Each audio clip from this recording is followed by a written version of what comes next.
میں پڑھتا تھا ایک زمانے میں کالج میں، تو وہاں ایک صاحب لیکچر دینے کے لیے آئے، تو انہوں نے گفتگو کرتے کرتے کہا کہ کافر سازش کر کے ہماری نسل کو خراب کر رہے ہیں، انہوں نے ہمارے بچوں کو فلاں فلاں فلاں فلاں چیزوں پہ لگا دیا ہے، کافر سازش کر کے ہمارے بچے خراب کر رہے ہیں۔ تھوڑی سی طبیعت اس طرح کی تھی کہ بات وہ کسی وقت برداشت نہیں ہوتی، تو میں نے بڑی معذرت سے انگلی کھڑی کی، میں نے کہا اگر وہ گرے حمد سے تھوڑا سا بلا بھی سن لے، اگر گستاخی نہ سمجھی جائے تو ایک جملہ کہنے کی اجازت ہو۔ انہوں نے کہا بیٹا کہیے، تو میں نے اٹھ کے کہا حضرت کافر تو بڑی دیر سے سازشیں کر کے ہماری نسل کو خراب کر رہے ہیں، ہم تبلیغ کر کے ان کی نسل کو مسلمان نہ کر دیں، ہم حضور کا سچا دین بتا کے انہیں اپنے نبی کا غلام نہ کر دیں، وہ اپنا جعلی سودا بیچیں اور ہماری نسلوں تک پہنچ جائیں، تو ہم کتنے نکمے سیل مین ہیں کہ ہمارا اصلی سودا ان کے گھروں تک نہ پہنچے۔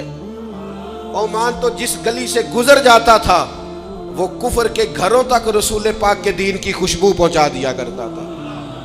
کفرستان میں آ کے بیٹھے تھے خواجہ اجمیر، کفرستان میں آ کے بیٹھے تھے داتا علی اجمیری، کفرستان میں ڈیرا لگایا تھا بابا فرید نے، آئے تھے تو اکیلے اکیلے تھے، اور جب وہ یہاں سے دوبارہ لوگوں کو حج کے لیے لے کے جا رہے تھے تو ہزاروں مریدوں کے قافلے بنے ہوئے تھے۔ یہ بات ہوئی کہ صرف انہی کی سازش، تیری محنت کدھر ہے؟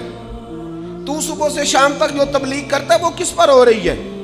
تو پیغام دین کس کو دے رہا ہے؟ تو نے کتنا سبق دیا اور سبق پڑھایا ہے؟ جان چھڑانے والی بات ہے، وہ سازش کر رہے ہیں، 6 معنی دار ہے۔